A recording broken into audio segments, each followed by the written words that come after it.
एक बार की बात है, उदयपुर गांव में एक ज्ञानचंद नाम का पुजारी रहा करता था। वो गांव के एक छोटे से मंदिर में पूजा पाठ किया करता था।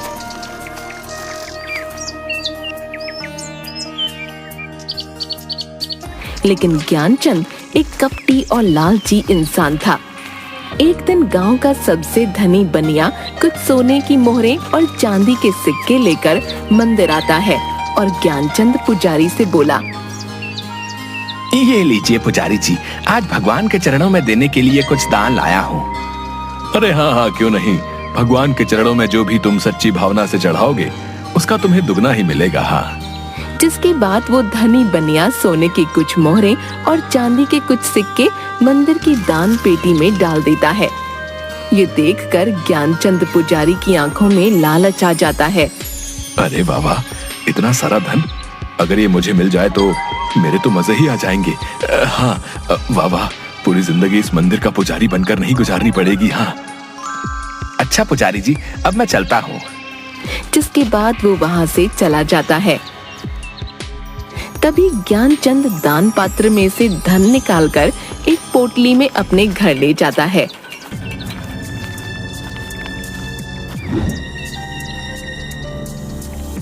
तभी उसकी पत्नी, अरे आज आप इतनी जल्दी मंदिर से आ गए, ये आप क्या लाए हैं जी? अरे अरे भाग्यवान, ये देखो, आज मैं अपने लिए कितना सारा सोना चांदी लेकर आया हूँ। अब देखना भाग्यवान, हम मौत से अपना जीवन गुजारेंगे। हाँ देखो देखो, तुम ही देखो कितना सारा धन है।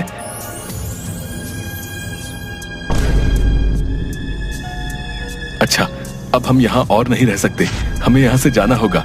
चलो यहाँ से। अरे ये क्या बोल रहे हैं आप? आखिर हम जाएंगे कहाँ? मेरी तो कुछ समझ नहीं आ रहा। जरूर आप मुझसे कुछ छुपा रहे हैं। ये धन कहाँ से लाए हैं आप? मुझे कुछ भी ठीक नहीं लग रहा। अरे भाग्यवान, जितना कहता हूँ बस उतना करो। चलो यहाँ से।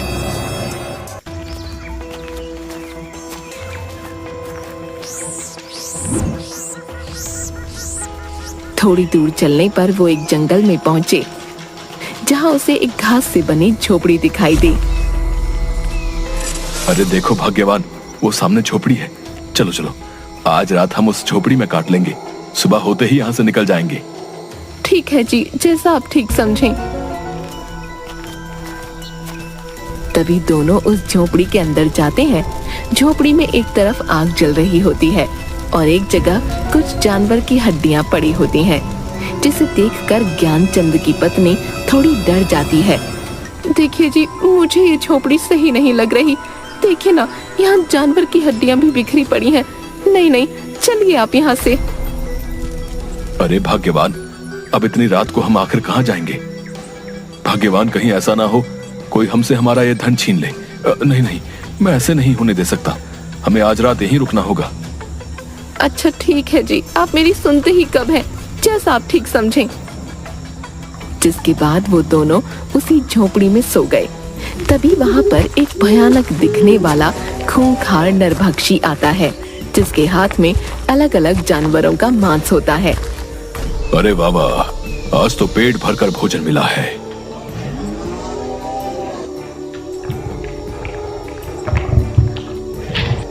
हाँ, आनंद आ गया। तभी उसे ज्ञानचंद पुजारी के सोने की आवाज सुनाई देती है, जो खर्राटे मार रहा होता है। अरे ये किसकी आवाजें आ रही हैं? कौन है यहाँ? तभी वो देखता है पुजारी और उसकी पत्नी उसकी झोपड़ी में जमीन पर सो रहे होते हैं। अरे वाह वाह, आखिरकार मेरे लिए नया भोजन आ ही गया। बहुत दिन हो गए किसी इंसान का मांस नहीं खाया, और अब नर और मादा दोनों इंसानों का मांस खाने को मिलेगा। वाह। ज्ञानचंद और उसकी पत्नी की नींद खुल जाती है। वो दोनों उस नरभक्षी को देखकर हैरान हो जाते हैं और बुरी तरह डर जाते हैं। मैं तुम दोनों को खा जाऊंगा। आज मेरे पेट को भरपूर शांति मिलेगी। हाँ, मैं खूंखार नरभक्षी हूँ। मुझे इंसानों का मांस खाने में बहुत मजा आता है। हाँ। अरे अरे, हमें छोड़ दो, जाने दो। हमें नहीं पता था ये तुम्हारी झोपड़ी है। हमें रुकने के लिए शरण चाहिए थी, इसलिए इस झोपड़ी में आ गए। छोड़ दो, हमें जाने दो। मैं एक मंदिर का पुजारी हूँ और पूर्ण रूप से शाकाहारी हूँ। कभी मांस को हाथ नहीं लगाया है।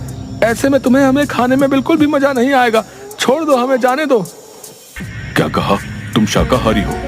तुम दोनों को खाकर मुझे न स्वाद आएगा और न मजा, इसलिए मैं तुम दोनों को नहीं खाऊंगा। लेकिन तुम्हें इसके बदले में मेरे लिए जंगल से जानवर का मांस लाना होगा। जाओ और जाकर मेरे लिए मांस लेकर आओ। मेरी भूख को शांत करो, जाओ, वरना मैं तुम्हें ही खा जाऊंगा। हाँ हाँ, क्यों नहीं, हम दोनों अभी जंगल जाते हैं और तुम्हारे लिए किसी जानवर का मांस लेकर आते हैं। नहीं, तुम दोनों नहीं जाओगे, सिर्फ तुम जाओगे। अगर तुम वापस मेरे लिए मांस लेकर नहीं आए तो तुम्हारी ये पत्नी मेरे पास यहीं मेरी झोपड़ी में रहेगी। अगर तुम जल्दी से मेरे लिए जानवर का मांस नहीं लेकर आए तो मैं तुम्हारी पत्नी को खा जाऊंगा, समझे? अब जाओ यहाँ से। राक्षस महाराज, ये आप क्या बोल रहे हैं? नहीं नहीं, आप मेरी पत्नी को नहीं खाइएगा। मैं अभी आपके लिए किसी जानवर का मांस लेकर आता हूँ। मैंने तो पहले ही कहा था ये झोपड़ी मुझे सही नहीं लग रही, लेकिन आपके धन पाने के लालच में हमें इतनी बड़ी मुसीबत में डाल दिया। अब इस नरभक्षी के लिए किसी जानवर का मांस लेकर जल्दी आइएगा, वरना ये नरभक्षी मुझे खा जाएगा। नहीं नहीं भाग्यवान, तुम चिंता मत करो, मैं जानवर का मांस लेकर जल्दी ही वापस आ जाऊंगा। जिसके बाद वो जंगल जाता है।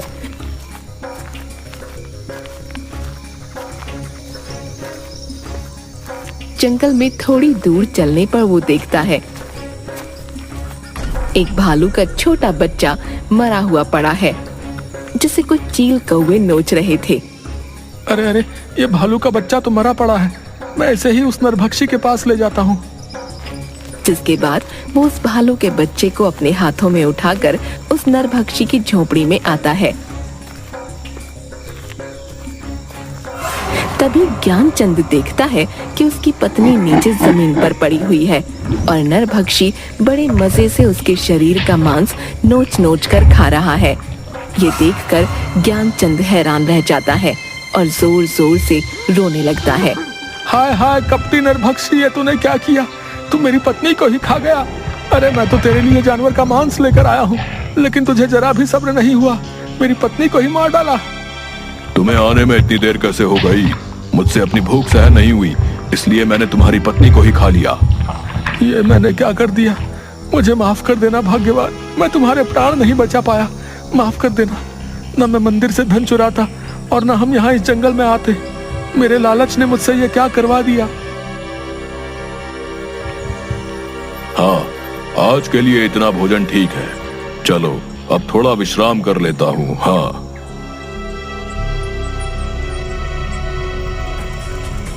जिसके बाद वो अपनी झोपड़ी में सो जाता है। तभी ज्ञानचंद रोते हुए अपनी पत्नी की हड्डियों को उठाता है और जंगल की ओर चल देता है। वो अपनी पत्नी की हड्डियों को लेकर जंगल में जाता है और एक विशाल पेड़ के नीचे बैठ जाता है और रोने लगता है। मुझे माफ कर देना भाग्यवान, मेरे लालच ने तुम्हारी ये दशा कर दी है, मुझे बहुत पछतावा है, भगवान मुझे माफ कर देना। तभी उसे रोते देख पेड़ पर से एक गिद्ध की आवाज आती है। क्या हुआ है तुम्हें? तुम क्यों रो रहे हो? ये मेरे सोने का वक्त है, लेकिन तुम मेरी नींद में बाधा डाल रहे हो। ज्ञानचंद उसे देखकर थोड़ा डर जाता है। उस खूंखार नरभक्षी ने मेरी पत्नी को मार डाला, अब मैं क्या करूंगा? मेरी प्रिय पत्नी मुझे छोड़कर चली गई है, अब भला मैं जीवित रहकर क्या करूंगा? अब मैं भी मर जाना चाहता हूँ, मैं खुद ही उस खूंखार नरभक्षी को अपने आप को समर्पित कर दूंगा, अब मैं जीना नहीं चाहता। उस खूंखार नरभक्षी ने तुम्हारी पत्नी को भी मार डाला है। इस खूंखार नरभक्षी का आतंक तो इस जंगल में बढ़ता ही जा रहा है, जिसकी वजह से अब इस जंगल के जानवर पूरी तरह से खत्म होने को हैं। वो एक खूंखार नरभक्षी है, लेकिन मैं इसमें तुम्हारी सहायता कर सकता हूँ। तुम्हारी पत्नी फिर से जीवित हो जाएगी। ज्ञानचंद ये सुनकर थोड़ा खुश हो जाता है। क्या सच में तुम सच बोल रहे हो? क्या मेरी पत्नी फिर से जीवित हो सकती है? तुम कौन हो? आखिर मेरी पत्नी कैसे जीवित हो सकती है, बताओ मुझे। मेरा नाम गरुड़राज है, मेरे पास दैविक शक्तियां हैं, इसलिए वो खूंखार नरभक्षी मुझे कुछ नहीं कर सकता। तुम्हारी पत्नी का जीवित होने का सिर्फ एक ही रास्ता है, जिस पर चलकर ही तुम अपनी पत्नी को जीवित कर पाओगे, लेकिन वो रास्ता बहुत कठिन होगा। गरुड़राज, आखिर क्या है वो कठिन रास्ता? मुझे बताओ, मैं अपनी पत्नी को फिर से जीवित करने के लिए किसी भी कठिन रास्ते पर जाऊंगा। इस जंगल के उस पार एक गुफा है, जिसमें एक बहुत ही महान तपस्वी देवराज रहा करते हैं। तुम्हें उनसे मिलना होगा। वही तुम्हारी पत्नी को फिर से जीवित करने की राह दिखाएगा। लेकिन देवराज तपस्वी किसी भी इंसान को अपनी गुफा में इतनी आसानी से आने नहीं देता। तुम्हें उससे मिलने के लिए कई चुनौतियों का सामना करना पड़ेगा। गरुड़ राज, मैं जरूर उस गुफा में उस महान तपस्वी के पास जाऊंगा, चाहे फिर मुझे कितनी ही मुश्किलों का सामना क्यों ना करना पड़े। तभी गरुड़ राज उसे अपना एक पंख देता है। ये लो मेरा ये जादुई पंख ले जाओ। जब तुम उस गुफा में मुश्किल में आओगे तब ये मेरा जादुई पंख तुम्हारी सहायता करेगा। ज्ञानचंद वो पंख लेकर जंगल के पार वाली गुफा में जाता है।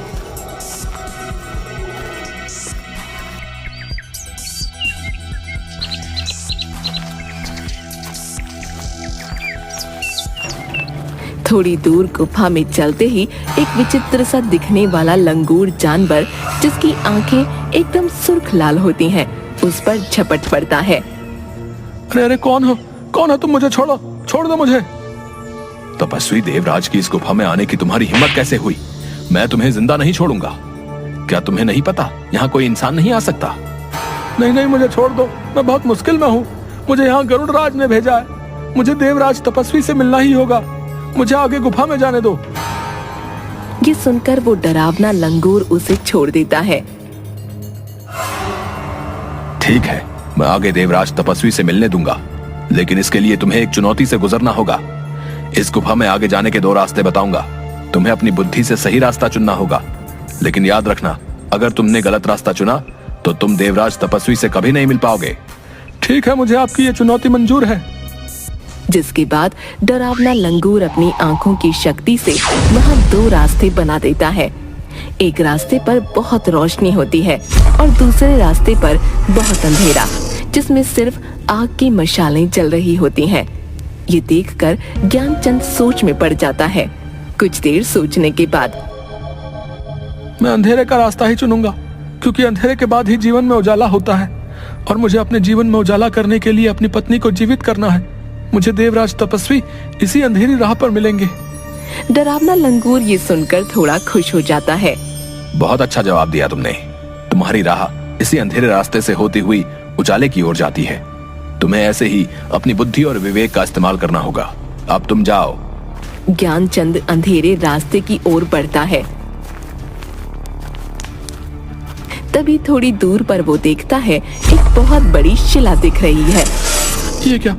गुफा में आगे जाने का तो कोई रास्ता ही नहीं दिखाई दे रहा।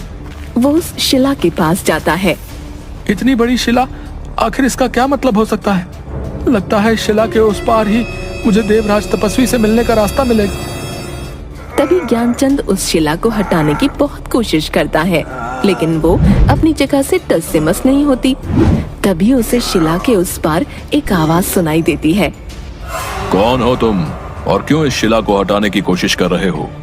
क्या तुम जानते नहीं, ये गुफा देवराज तपस्वी की है। यहाँ किसी भी इंसान का आना मना है। फिर तुम क्यों आए हो? मैं बहुत ही मुसीबत में हूँ। मुझे यहाँ गरुड़ राज ने भेजा है। मुझे देवराज महान तपस्वी से मिलना है। उनसे मिले बिना मैं यहाँ से नहीं जाऊंगा। तुम्हें गरुड़ राज ने भेजा है, इसका तुम्हें प्रमाण देना होगा। तुम्हें एक चुनौती का सामना करना होगा, तभी तुम इस शिला के पार आ सकते हो। मुझे आपकी चुनौती मंजूर है। क्या करना होगा मुझे बताओ। इस शिला को खोलने की चाबी का पता तुम्हें अपनी बुद्धि से लगाना होगा, तभी तुम इस शिला के अंदर आ पाओगे। ज्ञानचंद ये सुनकर सोच में पड़ जाता है और कुछ देर सोचने के बाद वो देखता है कि शिला पर अचानक से एक निशान दिखने लगता है, जो बिल्कुल गरुड़ राज के दिए पंख की तरह होता है, जो कि ज्ञानचंद के पास होता है। वो उस पंख को अपने हाथ में लेता है। अच्छा, तो इस शिला की चाबी ये पंख ही है, क्योंकि इस शिला पर दिखाई दे रहा ये निशान गरुड़ राज के पंख की तरह है। जैसे ही ज्ञानचंद उस पंख को शिला पर रखता है, वो पंख उस शिला में समा जाता है और शिला का द्वार खुल जाता है। ज्ञानचंद उस शिला की गुफा के अंदर जाता है और देखता है कि देवराज तपस्वी एक स्थान पर अपनी ध्यान मुद्रा में बैठे हुए हैं और ओम का उच्चारण कर रहे हैं। ओम ओम ओम ओम। तभी ज्ञानचंद उसके पास जाता है। हे महान तपस्वी देवराज, आंखें खोलिए। मुझे आपकी सहायता की आवश्यकता है। आप ही मेरी सहायता कर सकते हैं। आंखें खोलिए अपनी।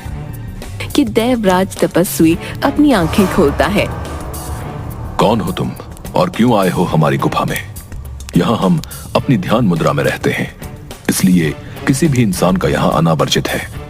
लेकिन तुम यहाँ इतनी चुनौतियों का सामना करके आए हो, तो हम तुम्हारी सहायता अवश्य करेंगे। बताओ हमें, हम तुम्हारी क्या सहायता कर सकते हैं? मैं एक मंदिर का पुजारी था, लेकिन अपने लालच के कारण एक दिन उस मंदिर से कुछ सोना चांदी चुराकर अपनी पत्नी के साथ इस गुफा के पार वाले जंगल में आ गया। लेकिन वहां हमारा सामना खूंखार नरभक्षी से हुआ और उसने मेरी पत्नी को ही अपना शिकार बना लिया। वो खूंखार नरभक्षी एक एक करके सभी जंगल के जानवरों को अपना शिकार बना रहा है। मैं अपनी पत्नी को दोबारा से जीवित करना चाहता हूँ। मेरी पत्नी की जान मेरे ही लालच के कारण गई है, इसलिए मैं अपनी पत्नी को फिर से जीवित करना चाहता हूँ। अब आप ही मेरी सहायता कीजिए देवराज। दुष्ट व्यक्ति, तुमने अपने लालच के कारण अपनी पत्नी को गवा दिया है। मैं तुम्हारी सहायता नहीं करूंगा। जाओ यहां से। ज्ञानचंद ये सुनकर तपस्वी के पैरों में गिर पड़ता है। नहीं नहीं देवराज, ऐसा मत बोलिए। आप एक महान तपस्वी हैं, मैं जानता हूँ। मुझे लालच नहीं करना चाहिए था, लेकिन अब मैं अपनी पत्नी को फिर से जीवित करना चाहता हूँ। मेरी सहायता कीजिए। ज्ञानचंद की ये बातें सुनकर अच्छा तो ठीक है, मैं तुम्हारी सहायता अवश्य करूंगा, लेकिन इससे पहले तुम्हें मेरे 2 सवालों का उत्तर देना होगा। तुम्हारे दूसरे उत्तर में ही तुम्हें वो वस्तु मिलेगी जिससे तुम अपनी पत्नी को दोबारा जीवित कर सकते हो, और उस खूंखार नरभक्षी का विनाश भी उसी से होगा। इसलिए तुम्हें अपनी बुद्धि और विवेक का उपयोग करके ही दोनों उत्तर देने होंगे। अगर कोई भी उत्तर गलत हुआ तो हम तुम्हारी सहायता नहीं करेंगे। तुम्हें यहां से खाली हाथ ही जाना होगा।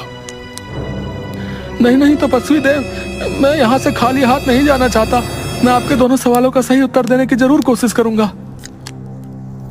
तो बताओ, तुम्हारा पहला प्रश्न है, इस संसार में मनुष्य के जीवन में भाग्य बड़ा है या बुद्धि? ज्ञानचंद ये सुनकर थोड़ा सोच में पड़ जाता है। आपके इस प्रश्न का उत्तर बुद्धि है देवराज तपस्वी, क्योंकि मनुष्य के जीवन में बुद्धि ही वो मार्ग है जिस पर चलकर भाग्य को बदला जा सकता है। भाग्य कभी भी बुद्धि को नहीं बदल सकता है, लेकिन बुद्धि में वो गुण होते हैं कि वो भाग्य को बना और बिगाड़ सके। इसलिए भाग्य और बुद्धि में बुद्धि ही बड़ी है। बहुत ही उत्तम, तुमने बिल्कुल सही उत्तर दिया है। मनुष्य अपनी बुद्धि से ही कुछ भी हासिल कर सकता है। भाग्य का मार्ग बुद्धि के मार्ग के आगे छोटा होता है। अब तुम्हें अपने दूसरे प्रश्न का उत्तर देना होगा। यह प्रश्न तुम्हारे लिए बहुत महत्वपूर्ण है और कठिन भी। अगर तुमने इसका सही उत्तर नहीं दिया तो तुम्हें यहां से खाली हाथ ही लौटना होगा। तो बताओ, इस संसार में मनुष्य के जीवन में भूख, प्यास, नींद और आशा, इन चारों में से सर्वश्रेष्ठ क्या है? ज्ञानचंद सोच में पड़ जाता है। आपके दूसरे प्रश्न का उत्तर आशा है देवराज, क्योंकि आशा अर्थात उम्मीद पर ही यह संसार टिका हुआ है। क्योंकि मनुष्य के जीवन में एक आशा ही होती है जो मनुष्य के जीवन में कठिन से कठिन कार्य को भी करने की ताकत देती है।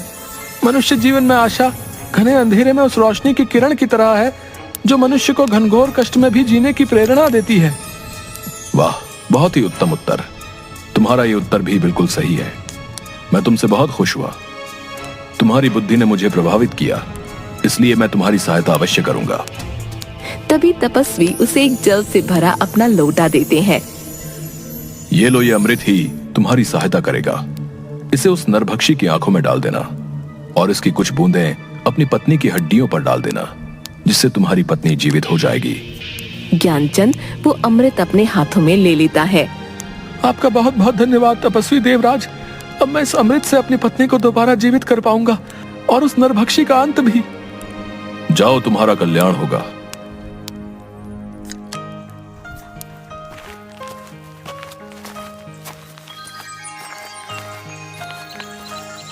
जिसके बाद ज्ञानचंद अमृत लेकर उसी जंगल में जाता है। तभी उसे वो नरभक्षी मिलता है। नरभक्षी ज्ञानचंद के हाथ में वो अमृत का लोटा देख लेता है। अच्छा, तो तू उस तपस्वी देवराज के पास गया था। उसने ही तुझे मेरे अंत का रास्ता बताया होगा, लेकिन मैं ऐसा नहीं होने दूंगा। मैं तेरे सामने ही नहीं आऊंगा तो तू मेरी आंखों पर यह अमृत भी नहीं डाल पाएगा। लेकिन मैं तुझे जिंदा नहीं छोड़ूंगा। हाँ, मैं तुझे भी खा जाऊंगा। और नरभक्षी ज्ञानचंद को अपने दांतों से उसकी गर्दन से पकड़ लेता है। तभी वहाँ गरुड़ राज पेड़ से खूंखार नरभक्षी के ऊपर छलांग मारता है और नरभक्षी ज्ञानचंद की गर्दन को छोड़ देता है। ये तूने अच्छा नहीं किया गरुड़, मैं तुझे भी जिंदा नहीं छोड़ूंगा। आज तुम दोनों को खाकर ही मैं अपनी भूख मिटाऊंगा। हाँ। कि तभी अचानक से ज्ञानचंद अपने हाथ में उपस्थित अमृत खूंखार नरभक्षी की आंखों में डाल देता है। अमृत डालते ही वो नरभक्षी जोर जोर से चिल्लाने लगता है।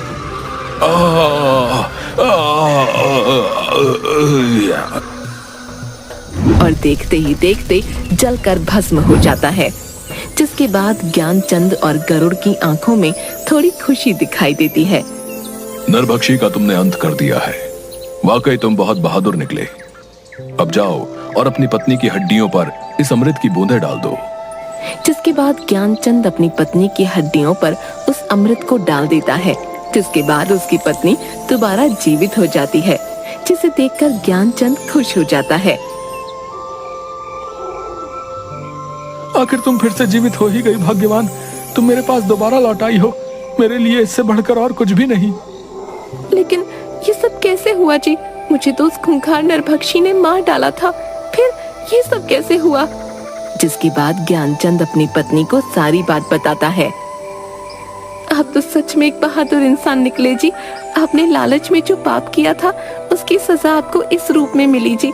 आपके लालच ने मुझे सदैव के लिए आपसे दूर कर दिया था, लेकिन आपके पश्चाताप और मुझे दोबारा जीवित करने की इच्छा ने मुझे फिर से आपके पास वापस ला दिया है।